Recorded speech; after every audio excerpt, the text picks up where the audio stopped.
बिस्मिल्लाहिर्रहमानिर्रहीम। अस्सलाम वालेकुम नाज़रीन, आप यूट्यूब चैनल देख रहे हैं। मैं इमरान ख़ान हूँ। ये मैं वीलॉग शुरू करता हूँ नाज़रीन। एक ख़ातून है, उनकी कहानी से, और ये बड़ी तकलीफ़ दे कहानी है। ये ख़ातून है, इनको रेस्क्यू की कश्ती नहीं मिली। इन्होंने बड़ी कोशिश की कि इन्हें रेस्क्यू की कश्ती मिल जाए, और फिर ये ख़ातून जो रिपोर्ट हुआ दुनिया न्यूज़ पे भी, और किस्मत खान साहब हैं, इन्होंने भी इसको रिपोर्ट किया, दीगर वहाँ मुकामी सहाफ़ियों भी रिपोर्ट कर रहे हैं कि ये ख़ातून जो है वो हिफाजती बंद की जानिब गई, और इन्होंने अपनी मदद आपके तहत कुछ जो ड्रम होते हैं, मैंने आपको बताया ना कि ड्रम के अंदर हवा भरी हुई होती है, तो वो उस पर वो डूबता नहीं है। तो ड्रम के ऊपर लकड़ी की उन्होंने एक मसनूई कश्ती तैयार की, उसको बनाया, और फिर अपने बच्चों को लेकर वो निकली कि मैं सैलाब ज़दा इलाकों से अपने बच्चों को निकाल के खुश्की पे ले जाऊँ जहाँ पे पानी भी अवेलेबल है। तो रास्ते में ये कश्ती टूट गई। मकामी अफराद ने बड़ी मुश्किलों से बच्चों को ज़िंदा निकाल लिया, लेकिन ख़ातून की लाश मिली है। अब ये जो लगातार कश्तियाँ डूबने से अमवात होती जा रही हैं, इनकी तादाद भी दर्जनों में हो गई है। बहुत बड़ी तादाद में कश्तियाँ डूबी हैं, कश्तियाँ उलटी हैं, और ये वाक़यात तवातर के साथ बार बार हो रहे हैं। कई लोग जो ड्रमों के ऊपर कोशिश कर रहे थे अपने इलाकों से निकलने की, वो कहाँ तक पहुँचे कुछ पता नहीं है। कुछ लोगों का अभी समझ ही नहीं आ रही कि वो अपने घरों में हैं ना बंद पे हैं, वो बीच में कहीं डूब गए, कहाँ चले गए, कुछ लोग लापता हैं, और लगातार ऐसी चीज़ें रिपोर्ट हो रही हैं। एक बुजुर्ग शख्स जो है वो हाथ में पैसे लेकर खड़ा था बंद पे कि कोई कश्ती वाला मेरे साथ जाए और जाके मेरी बेटी को और मेरी फैमिली को ले आए, और वो रो रहा था। बहुत सारे लोगों को रोते हुए बिलखते हुए हमने देखा इन्हीं बंदों के ऊपर, इन्हीं घरों के अंदर। वो एक नौजवान अपनी छत पे चढ़ के वीडियो बना रहा था, नीचे उसने दिखाया उसके जानवर, वो कहता जी सूख गए मेरे जानवर, मरने वाले, हमारी जान कोई बचा ले, हम भूखे हैं, हमारे जानवर भी भूखे हैं। लोग बार बार कह रहे हैं जनूबी पंजाब में कि हमें भूख लगी है, हमें खाना नहीं मिल रहा, हमारी बहुत बुरी हालत है। और ये टिकटॉकनियाँ जो है ये अपनी वीडियोस बनाते हैं, डब्बों के ऊपर अपनी फ़ोटोज़ लगाते हैं, ये बताते हैं जी हम खाना खिला रहे हैं। ये चंद लोग जो इन्हें बाहर बैठा कर दिखाए जाते हैं, एक सेट लगाया जाता है जैसे ड्रामा का सेट होता है, वहाँ पे इन्हें बुला के थोड़ी सी गहमा गहमी करके बाद में ये लोग क्लैपिंग करके एक दूसरे को शाबाश देते हैं। वो वज़ीर आज़म शाबाश दे रहा जी मेरी भतीजी बहुत अच्छा काम कर रही है सैलाब में, वो भतीजी कहती है जी मेरे चाचे से अच्छा कोई नहीं है। ये एक दूसरे की तारीफ़ें करते हैं, और फिर ये सारे मिलकर आर्मी चीफ़ की तारीफ़ें करते हैं, और ये इसी तरह अपना निज़ाम चला रहे हैं जूते पॉलिश कर करके। हालात ये हैं कि इन्होंने एक ब्रीफिंग दी हुकूमत को, और वहाँ पे ब्रीफिंग देने वाले अफसरान क्या बता रहे हैं एक कश्ती के बारे में। कश्ती सैलाब की वजह से नहीं डूबी, ये ज़्यादा वज़न की वजह से डूबी है। भाई सवाल ये पैदा होता है कि कश्ती सड़क पे जा रही थी जो सैलाब की वजह से नहीं डूबी, सैलाब का पानी है ना जिसमें डूबी है। अगर सैलाब ना आता तो लोग कश्ती में बैठते ही ना, लोग अपने घर में रहते। तो ये आपको मानना पड़ेगा कि सैलाब आया और उसके बाद लोग निकलना चाहते हैं, आपके पास वसाइल नहीं है, तैयारी नहीं है। अब लोगों ने तो निकलना है, वो तो भूखे नहीं मर सकते। वो आपकी कश्ती का इंतज़ार करें क्या 2 हफ्ते तक, 3 हफ्ते तक कि आप आएंगे उन्हें निकालने के लिए? उनके बच्चे भूखे हैं, वो बाहर निकलते हैं। बाद औक़ात कश्तियों में ज़्यादा लोग सवार हो जाते हैं तो हादसा भी हो जाता है। ये आपकी ज़िम्मेदारी थी कि आप 3 बातों का ख्याल रखते हैं। नंबर 1, आबादियाँ नहीं डूबनी चाहिए थी। जिन ताकतवर लोगों की ज़मीनों को और जागीरों को बचाया गया है ना, मोहम्मद वाला बंद नहीं तोड़ा गया, शेरशाह बंद नहीं तोड़ा गया, ये नहीं तोड़े जा रहे बंद। वजह क्या है कि कोई नाम भी ना ले कि बहुत ताकतवर लोग हैं जिनकी ज़मीनें महफूज रखनी है, और ये बातें पाकिस्तान में ज़ुबान ज़द आम है। ताकतवर लोगों की ज़मीनें बचाने के लिए गरीबों की बस्तियां डुबो दी, लाखों लोगों को पानी के अंदर महसूर कर दिया। अब उन्हें निकालने की कैपेसिटी नहीं है, और वहाँ से पानी का कोई आउटफ्लो भी नहीं है कि वो पानी जहाँ पे गया है कोई आगे ऐसा रास्ता हो जहाँ से पानी निकल के वापस दरिया में चला जाए, वो भी नहीं है। कोई स्टडी नहीं थी। पहली गलती तो ये है कि गलत जगह पे पानी इन्होंने भेजा। नंबर 2, पहले लोगों को नहीं निकाला। नंबर 3, बाद में इनकी कैपेसिटी नहीं है। ये बजाय इसके कि लोगों को रेस्क्यू करते, इन्होंने लोगों की मजबूरियों का मजाक उड़ाया। वहाँ बैठ के इन्होंने बंद के ऊपर तालियां बजाई हैं। ये इन्होंने काम किया। लोग दरख्तों के ऊपर चढ़े हुए हैं, वीडियोज़ आ रही हैं। लोग खंभों के ऊपर चढ़े हुए हैं, वीडियोज़ आ रही हैं। और पाकिस्तान के मीडिया को, न्यूज़ रूम को बाकायदा मना किया गया। मेरे बहुत सारे मीडिया में दोस्त हैं, सारी ज़िंदगी यही कारोबार किया है मैंने, यही काम किया है मैंने, इन्हीं चैनल्स के अंदर काम करके मैं तनख्वाह लेता रहा हूँ। इन्हीं के साथ मैंने अपनी ज़िंदगी की 2 दहाइयाँ गुजार दी हैं। 20 साल थोड़े नहीं होते। तो मुझे मेरे साथी फ़ोन करके बताते हैं कि यार इतनी सख्ती तो कभी भी नहीं थी खान साहब। क्या मतलब है? मुझे हम खबर नहीं दे सकते। कोई बंदा मर गया, उसकी लाश नहीं दिखा सकते, बता नहीं सकते। कोई बच्चा पानी में डूब के मर गया, हम बता नहीं सकते। जो हालात हैं वो हम सामने ला नहीं सकते। न्यूज़ रूम को सख्ती से मना किया गया।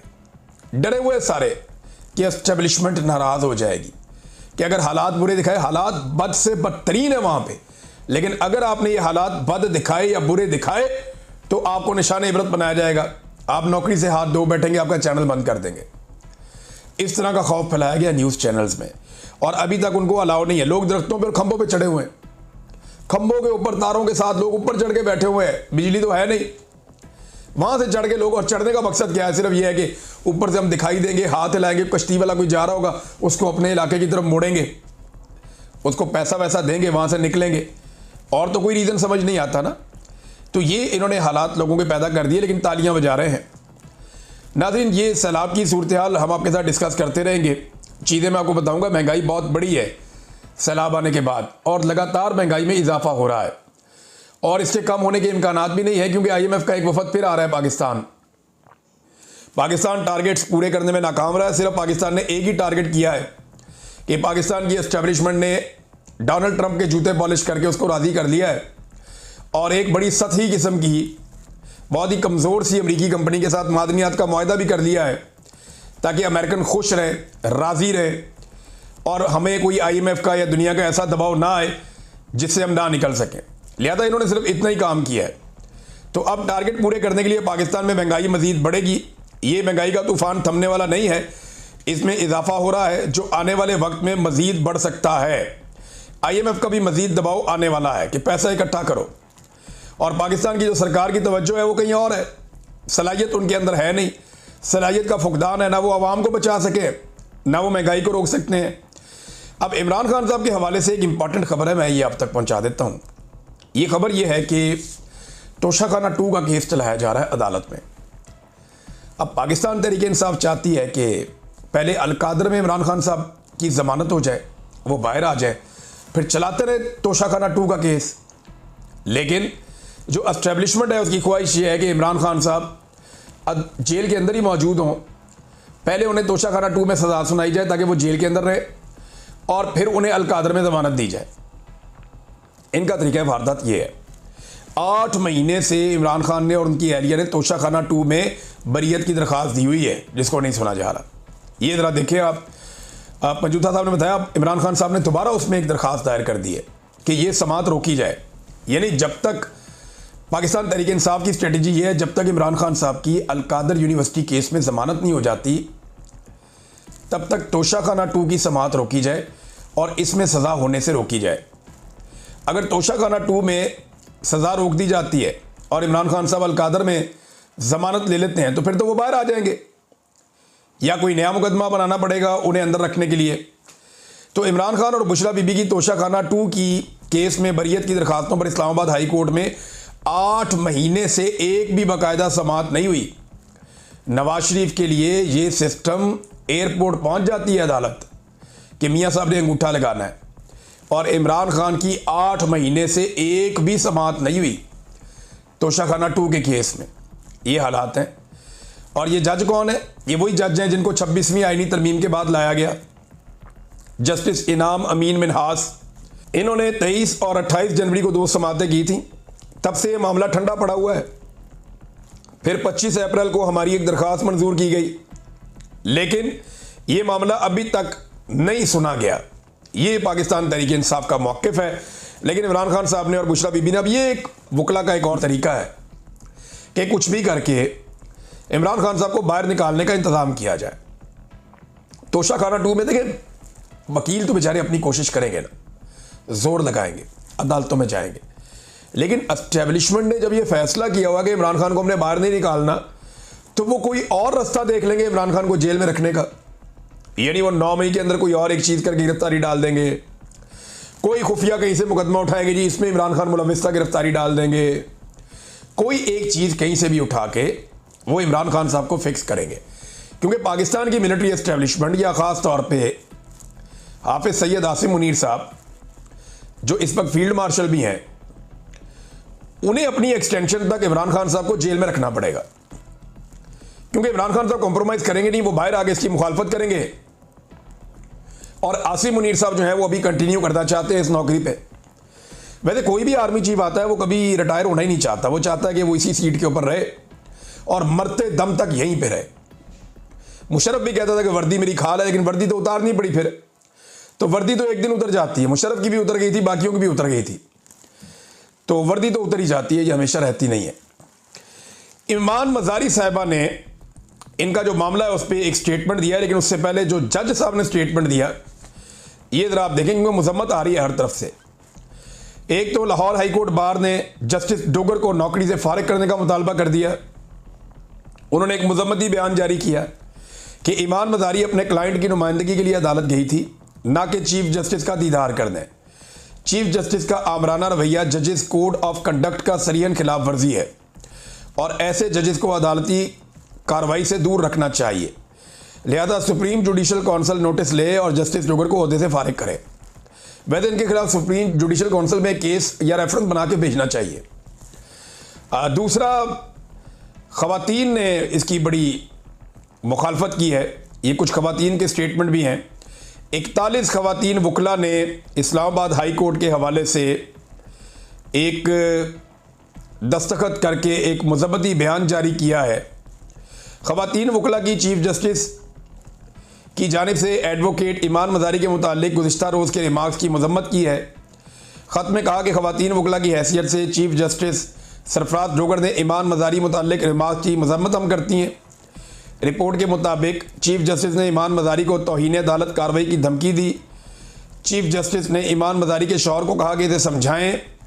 चीफ जस्टिस के रिमार्क्स जिनसी तफरीक, धमकी आमेज़ और एक जज की तरफ से नामुनासिब रवैया पर मबनी है।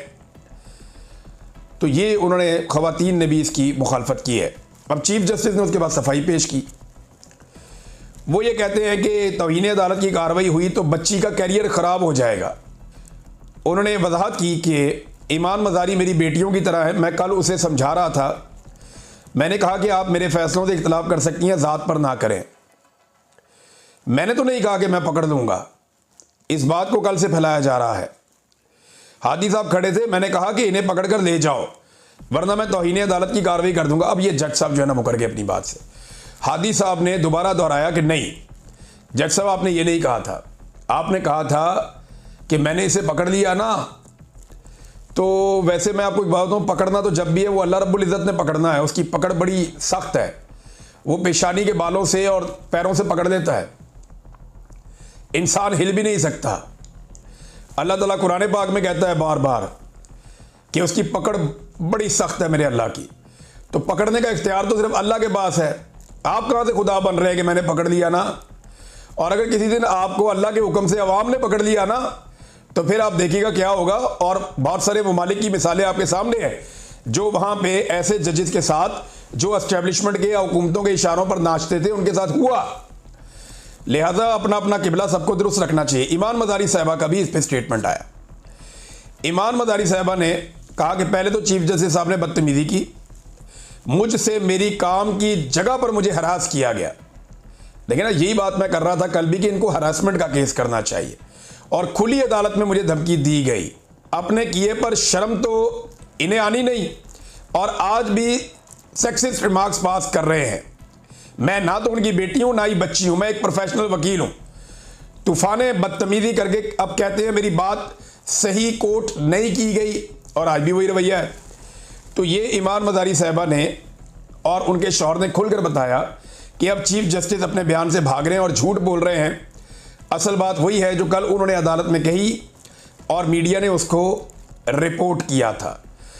नादरीन, एक और चीज़ जो है मिसिंग पर्सन के हवाले से मोहसिन अख्तर कियानी साहब का एक स्टेटमेंट है। मैं चाहता हूँ ये स्टेटमेंट मैं आपके सामने रखूँ, ये बहुत इंपॉर्टेंट उनका स्टेटमेंट है। जस्टिस मोहसिन अख्तर कियानी साहब ने मिसिंग पर्सन के केस में वफाकी हुकूमत के नुमाइंदे से एक सवाल पूछा, क्योंकि इन्होंने कहा जी हम जो मिसिंग पर्सन है ना उनकी फैमिलीज को 50-50 लाख रुपया दे रहे हैं। तो उन्होंने कहा कि इतने ज़्यादा मिसिंग पर्सन की फैमिली को आप 50-50 लाख रुपए कहाँ से देंगे? क्या IMF से इमदाद लेकर आप ये पैसे देंगे? दूसरा, बड़ी अजीब बात यह है कि जिन्हें रियासत दहशतगर्द समझती है या वो कहते हैं तो दहशतगर्द हैं, ये तो मिसिंग पर्सन है ही नहीं ना, दहशतगर्द कहते हैं। पहले उन्हें गायब कर दिया, अब उनके घर वालों को 50-50 लाख रुपया देंगे। भाई अगर वो दहशतगर्द हैं तो दहशतगर्दों को 50 लाख रुपया कौन देता है? तो रियासत खुद ये तस्लीम कर रही है कि इन्होंने जिन बंदों को उठाया वो मासूम लोग थे, वो सिर्फ मिलिट्री एस्टेब्लिशमेंट के मफादात के खिलाफ थे, या वो जो अपने हकूक के लिए आवाज़ उठा रहे थे वो मिलिट्री एस्टेब्लिशमेंट को सूट नहीं कर रही थी। और यही वजह बन गई कि उनको लापता कर दिया गया जबरी तौर पे, जैसे हमें किया गया बहुत सारे लोगों को। और उनमें जो लोग अब वापस नहीं आए, बेशुमार हैं, वो उनको 50-50 लाख रुपया देंगे। तो ये एतराफ़ जुर्म है कि हमने ज़्यादती की, अब हम पैसे देने के लिए तैयार हैं। तो जज साहब ने नुक्ता उठाया कि वो तो अब दहशतगर्द उन्हें कहते थे। एक और स्टेटमेंट है नाज़रीन हुकूमत का, ये स्टेटमेंट आप देखें, बंदा सर पकड़ के बैठ जाए कि इनका दिमाग काम करता है या नहीं करता। हुकूमत अपने बयान में और ब्रीफिंग में कहती है कि 10,000 स्कूल बंद होने से अरबों रुपए सालाना की बचत होगी। अस्पताल भी बंद कर दो, वासा भी बंद कर दो, बाकी तमाम महकमे भी बंद कर दो। स्कूल तो ऑलरेडी आप कह रहे हैं कि बंद करने से पैसे बचेंगे, तो बचा लो सारे पैसे। फलाही रियासत क्या होती है? फलाही रियासत पैसे नहीं बचाती, वो इंसानों की तरक्की के ऊपर और उनकी फलाह के ऊपर पैसे खर्च करती है। लेकिन ये कारोबारी लोग हैं ना, ये पैसे बचाने के फार्मूले इस्तेमाल कर रहे हैं। भाई आप ऐवान सदर का बजट कम कर दें, पैसे बचा लें। वजीर आजम के स्विमिंग पूल पे इतना पैसा लगा दिया, वो पैसे आप बचा लेते। जो बैरून मुल्क ट्रेवल आप करते हैं, आप नॉर्मल किस्म के होटलों में ठहरें या जाके सफारत खानों में ठहरें और नॉर्मल जहाज़ों के अंदर पब्लिक के साथ सफ़र करें तो पैसे बच जाएंगे। भाई पैसे बचाने के मैं आपको 1001 तरीके बता सकता हूँ। आप लोग जो ब्यूरोक्रेसी को महंगी गाड़ियाँ देते हैं, उनकी बजाय सस्ती गाड़ियाँ दें, पैसे बच जाएंगे। आप अपने प्रोटोकॉल्स जो हैं उनको कम कर लें, पैसे बच जाएंगे। आप एक एटमी ताकत हैं, आप अपना दिफाई बजट कम कर लें, पैसे बच जाएंगे। तो पैसे सिर्फ इन्होंने स्कूलों से बचाने हैं, क्योंकि तालीम जो है ना वो इनके रास्ते की सबसे बड़ी रुकावट है। जो शख्स तालीम हासिल कर लेता है वो सवाल उठाना शुरू कर देता है, तालीम से शऊर आता है और शऊर इनके सामने खड़ा हो जाता है।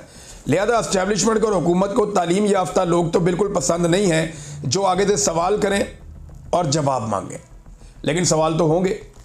नाज़रीन, पाकिस्तान तहरीक इंसाफ ने एक करारदाद पेश की है। ये करारदाद मैं आपके सामने रखता हूँ, बड़ी इंटरेस्टिंग है और ये इमरान खान साहब के विजन के मुताबिक है। ये पाकिस्तान तहरीक इंसाफ खैबर पख्तूनख्वा है।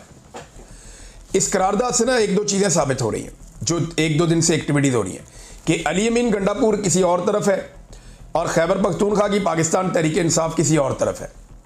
ये दोनों अलग अलग हैं। गंडापुर साहब कहते हैं कोई ऑपरेशन नहीं हो रहा, तहरीक इंसाफ करारदाद पेश करती है कि ऑपरेशन बंद किया जाए। दोनों अलग अलग हैं। गंडापुर कहते हैं कालाबाग डैम पे बात करो और पीटीआई कहती है नहीं जी कालाबाग डैम पे बात ना करो, ये कोई टाइम नहीं है बात करने का इसके ऊपर। गंडापुर कालाबाग डैम की बात करता है, पीटीआई मुख्तलिफ बात करती है, ये अलग अलग है। फिर मादनियात के ऊपर गंडापुर का मौक़िफ़ अलग आता है, खैबर पख्तूनख्वा की पाकिस्तान तहरीक इंसाफ का मौक़िफ़ अलग आता है। तो यहाँ पे ये एक स्टेटमेंट जारी किया पाकिस्तान तहरीक इंसाफ खैबर पख्तूनख्वा ने, और इनमें जो पूरा एक तज़ाद है गंडापुर के पॉलिसीज़ में और पाकिस्तान तहरीक इंसाफ खैबर पख्तूनख्वा में। लेकिन अगर मैं ये आपको कहूँ कि इन दोनों में से कौन करीब है इमरान खान साहब के नज़रिए के और उनकी सोच के, तो गंडापुर साहब इमरान खान साहब के नज़रिए और उनकी सोच से ऐसा लगता है बहुत दूर जा रहे हैं। इमरान खान साहब ड्रोन्स पे FIR की बात करते हैं, कुछ नहीं होता।